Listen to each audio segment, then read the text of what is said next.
Àkàkàtà àwọn èrò ló péjú pésẹ̀ síbi ayẹyẹ ìṣe ilé ìgbafẹ́ tá pè ní Fọlábà tó wáyé nílùú Kétu lọ́jọ́ kejì oṣù kọkànlá ọdún 2024 níbi tí Innocent Oyètúndé Fọláhàn tí gbogbo èèyàn mọ̀ sí Àjàfọ́ Ẹlẹ́jà tó ti gbàlejò ọ̀pọ̀lọpọ̀ àwọn èèyàn tó wà ní ìkàlẹ̀. Ayẹyẹ ṣíṣe Fọlábà ló jẹ́ ọjọ́ málegbàgbé fún gbogbo ìlú Kétu látòkè délẹ̀ nítorí kò sírú bá bẹ́ẹ̀ tó ti wáyé rí.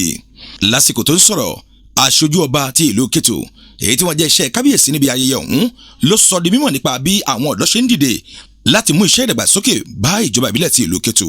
Alága ẹgbẹ́ ìdàgbàsókè ti ìlú Kétu wọn kò ṣàì tó mú gbólóhùn tiwọn náà wá níbi tí wọ́n ti sọ di mímọ̀ pé kí àwọn ọ̀dọ́ máa mú ìtẹ̀síwájú bá ìlú Kétu ló lè jẹ́ kí ìlú ọ̀hún kó túbọ̀ tẹ̀síwájú bó ti tọ́ àti bó ti yẹ.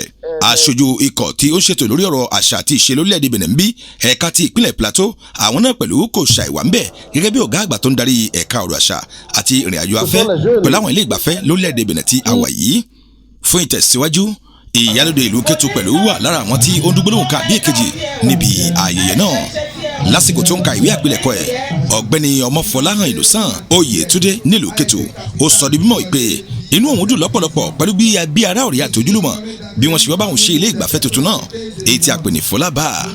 Lẹ́yìn ọ̀pọ̀lọpọ̀ ètò tó wáyé bíi gígé kéèkì àti ọ̀pọ̀lọpọ̀ àwọn nǹkan mìíràn tí wọ́n ṣe ọmọ ilé ìgbìmọ̀ aṣòfin Honorable Kusanda Mukaram Ajibade àtọmọ ilé ìgbìmọ̀ aṣòfin lóbìnrin arábìnrin Títílayọ̀ Àjàyí pẹ̀lú olóyè Akeem Odobi tí gbogbo èèyàn mọ̀ sí Agánrán kò ṣàì mẹ́sẹ̀ wọn débẹ̀ láti bá wọn péjú pésẹ̀.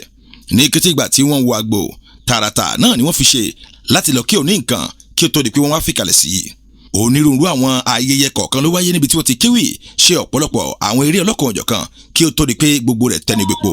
Kábíyèsí ọba ilé Ṣíkàmí Adébọ́lá Adékìwọ́ Ọ̀tẹ́bọlẹ̀ àti ọ̀túnba ìlú Ìpòbẹ́ Alhaji Fatai Yaro àtàwọn lẹ́ẹ̀kan bẹ́ẹ̀ ló wà ní ìkàlẹ̀. Ẹgbẹgbẹ́ tó wà ńbẹ̀ ńjọ́ náà kò ló ń kà. Àwọn ìyàwó Àjàfọ́n ìyẹn tí ń ṣe àwọn ìyàwó oníǹkan àwọn náà pẹ̀lú ni wọ́n ń tọ́jú ẹbí ará ọ̀rẹ́ àti ojúlùmọ̀ eléyìí tó wá bá wọn kópa níbi ayẹyẹ náà. Ní ìparí aláǹfààní láti súnmọ́ àwọn èèyàn mélòó kan ká gbọ́ gbólóhùn kan bí èkejì látẹnu wọn. Ẹ gbọ́dọ̀ tí wọ́n sọ fún wa lẹ́nu ọ̀pá gbohùngbohùn iléeṣẹ́ Osolo TV.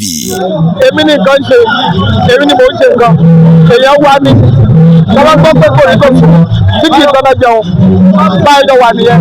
ọ̀lẹ́ ọlọ́run ṣe nípọ̀lẹ́ dá àjámọ́ ní sílé ní sí òbí dọ́kítà ọlọ́run ọ̀dọ́ ṣe á lọ fi jù báyìí lọ ètò òfin lọ́wọ́ àmà lọ.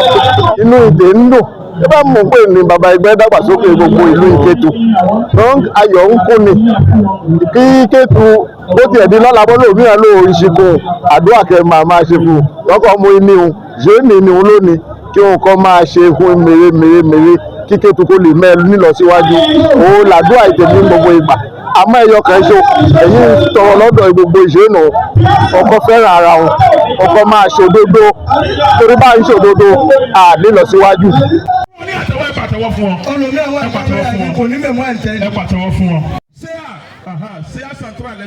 Ẹni tẹ́ gbóhùn ẹ̀ tán ni president ẹgbẹ́ ìdàgbàsókè ti ìlú Kétu àti àwọn lẹ́ẹ̀kan tí wọ́n bá wa péjú pésẹ̀ lọ́jọ́ kejì oṣù kọkànlá ọdún 2024 lásìkò tí wọ́n ṣí ilé ìgbafẹ́ tuntun náà tí a pè ní Fọlábà. Ọ̀gọ̀rọ̀ àwọn èèyàn ló fi àdúrà ọlọ́kan ọ̀jọ̀kan ran ọ̀gbẹ́ni Innocent Oyètúndé tí gbogbo èèyàn mọ̀ sí Àjàfọ́n Ẹlẹ́jà ìyẹn Ọmọfọláhàn ni wọ́n fi àdúrà ràn lọ́wọ́ kó lè bá tẹ̀síwájú bó ti tọ́ àti bó ti yẹ. Èròǹgbà àwọn èèyàn ni pé kó ṣí hòtẹ́ẹ̀lì tí yóò ju eléyìí lọ tí ọ̀pọ̀lọpọ̀ àwọn èèyàn tí ó sì máa lo bẹ̀ fún ìgbádùn ara wọn tí wọ́n bá ti wá sílùú Kétu. Ayẹyẹ ọ̀hún wá fọ́ta lẹ́yìn tí ọ̀pọ̀lọpọ̀ àwọn ètò ti wáyé jíjẹ àti mímu kò ló ń kà lẹ́yìn arákùnrin Oyètúndé Innocent tí gbogbo èèyàn mọ̀ sí Ọmọfọláhàn tó jẹ́ aláṣẹ àtolùdarí ilé ìgbafẹ́ tuntun Fọlábà. Àwọn ẹgbẹ́ ìwájọ́ wa ṣe bẹ̀bẹ̀ lọ́jọ́ yìí bẹ́ẹ̀ ni wọ́n sì fi ìjókòó yẹ sí níbi ayẹyẹ yìí. Onírúurú àwọn èèyàn tó wà ní ìkàlẹ̀ pẹ̀lú bàbá àti ìyá ọjọ́ náà ló fi ọ̀pọ̀lọpọ̀ ìdùnnú àti ayọ̀ bá Oyètúndé Ọmọfọláhàn Innocent tí gbogbo èèyàn mọ̀ sí Àjàfọ́ Ẹlẹ́jà ṣe ayẹyẹ ọ̀hún. Kásùmù Ìṣọ̀lá ló ti ń jábọ̀ ìròyìn fún iléeṣẹ́ Osolo TV. Abudu Ọláníjà ló ṣe àkásílẹ̀ àwòrán pẹ̀lú ìgbohùnsílẹ̀. Osolo TV ìmọ́lẹ̀ gbogbo ọmọ ànàgó.